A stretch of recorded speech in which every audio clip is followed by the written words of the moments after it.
السلام عليكم ورحمه الله وبركاته. ازيكم عاملين ايه؟ يا رب تكونوا كويسين. اللي ما يعرفنيش واول مره يشوفني، انا رينا ايهاب ميك اب ارتست. النهارده هنعمل مع بعض اللوك ميك اب النود ده. زي ما شايفين هو لوك ميك اب نود سموكي. فلو مهتمين تشوفوا خطوات اللوك كده كملوا الفيديو للاخر، ولو عجبكم الفيديو ما تنسوش تعملوا لايك وشير وسبسكرايب للقناه وتفعلوا الجرس عشان يوصلكم كل جديد. ويلا بينا. هبدا اول حاجه بتمشيط الحواجب. بالمناسبه اللينسز بتاعتي من ديسيو، هسيب لكم الدرجه بتاعتها تحت في الديسكريبشن بوكس. هبدأ بقى بالحواجب. اوكي، قلم ان هرسم بيه حواجبي، والاستيكة دي عجباني بصراحة، هتفيدني كتير. اوكي، كملوا معايا.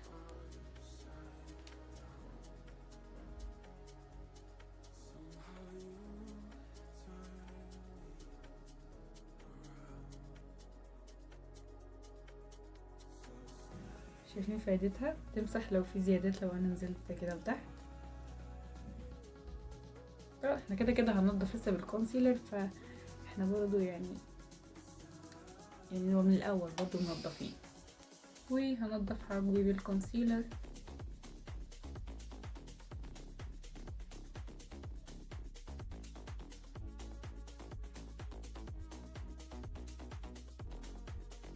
كده عشان نوصل حاجبين ببعض يبقى نفس الطول، يعني يبقى الاتنين ما يبقاش فيه واحد عالي وواحد واطي.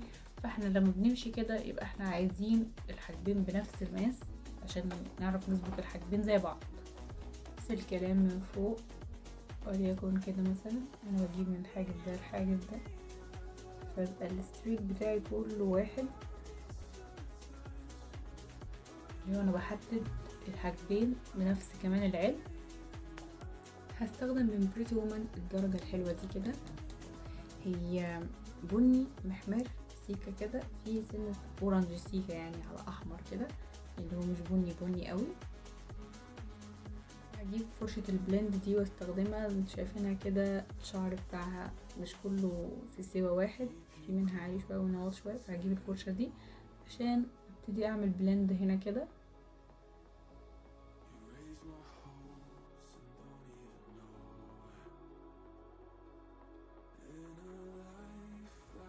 وهجيب من باليت مورفي درجة البني الغامق دي كده عشان احطها هنا كده. وما اخبيش عليكم، انا هحط عليها نقطة فيكس سبراي علشان تبقى غامقة وتبقى ثابتة. واه،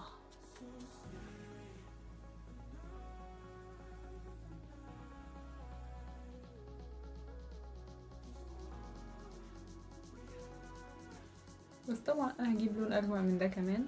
هو طبعا ده درجته كويسة، بس انا هجيب اغمق من كده كمان.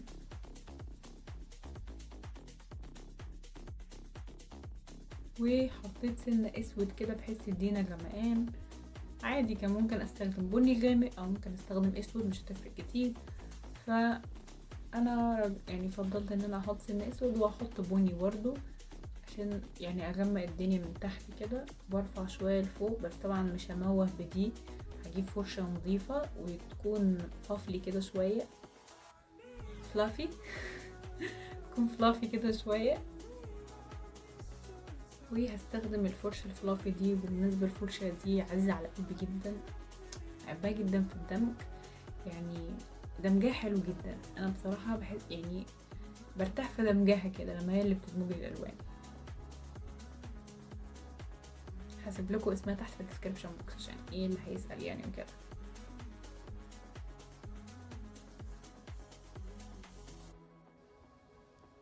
طيب دلوقتي بعد ما حطينا اللون الفاتح اللي هنا واللون الغامق اللي احنا عملناه البني وحطينا سن اسود، عايزين بقى نعمل بلند لكل ده عشان ما نبقاش معلمين بثلاث الوان كده، وعايزين نسيح الالوان دي في بعضها. اولا هجيب كده من الطرف، مبدئيا الفرشه دي نظيفه نضفتها، بجيب من الطرف الغامق هنا كده البني، انا ما جيتش عند الاسود خالص، عند البني الغامق واموهه كده في البني الفاتح. بعد كده هاجي عند الاسود وابتدي بقى احط عليه كده وادخله في البني بحيث يبقى يبان كبني غامق مش كاسود صريح قوي كده قوي. بس شايفين الفرق في تداخل الالوان من هنا لهنا، حتى بانت والله رفعت العين شويه. وبكده نكون خلصنا دمج الالوان فوق العين. هروح اركب اللاش بتاعتي اوت اوف كاميرا وارجع لكم تاني ونكمل بقى بقيه الوش وتحت العين وكل حاجه. وهنرطب بشرتنا بالكلير ده علشان احنا بشرتنا مقشفه جدا من الشتاء، مش معقول بعد ما نرطب وشنا مش هنرطب بقنا كمان.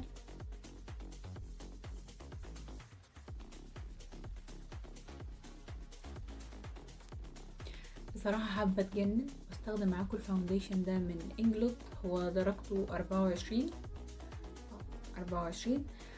درجته غامقة جدا على بشرتي، بس لو لقيتها غامقة اوفر قوي هفتحها عادي بعدين بحاجة تانية، بس يعني ايه استر يا رب.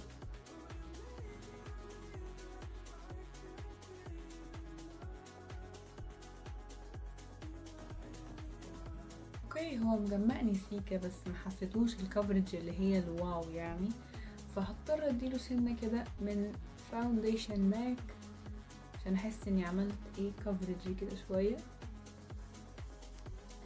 هجيب بالة الكونتورينج وابتدي اعمل كونتورينج هنا كده.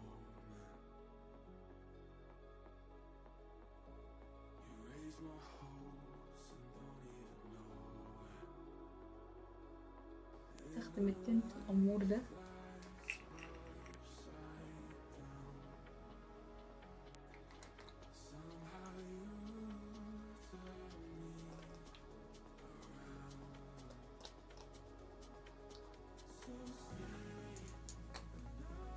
so let's go.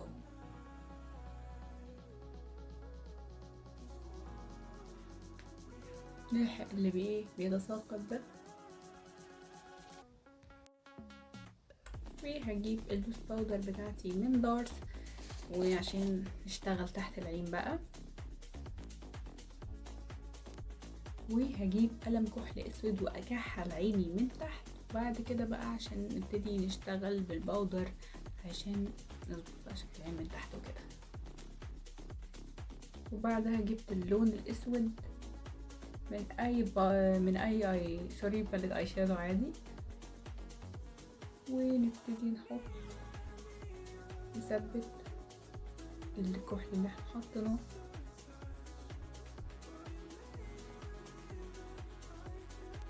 وبعدها هجيب اللون البني ده واستخدمه برضو اموه لتحت.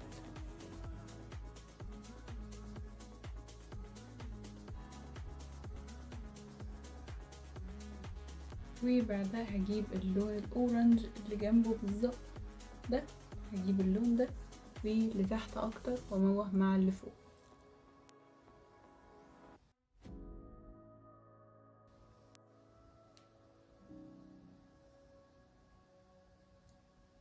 وهستخدم معاكم البلاشر ده الدرجة دي الخوخي دي.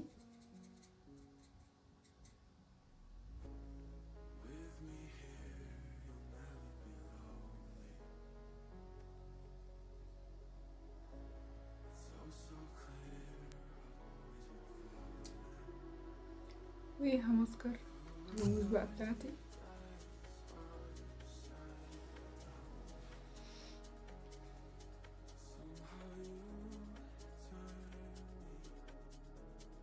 وهستخدم الهايلايتر ده.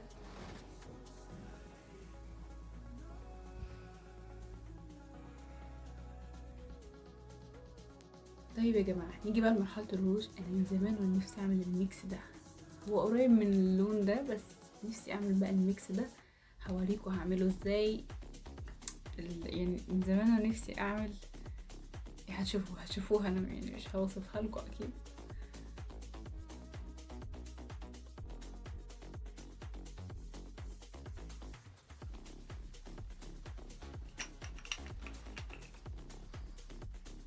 وهجيب اللون الشمري الجولد ده واحطه هنا في مجمع العين. بصوا كده.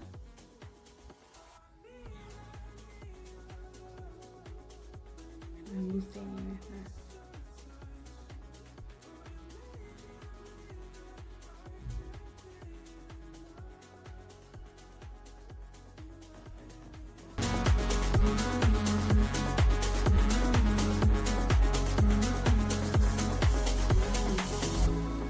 Keep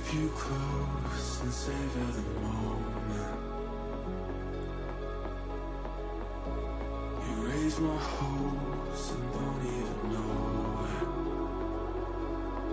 In a life that's hard. وبس كده يا حلوين، لو عجبكم الفيديو متنسوش تعملوا لايك وشير وسبسكرايب للقناه وتفعلوا الجرس عشان يوصلكوا كل جديد، وباي باي.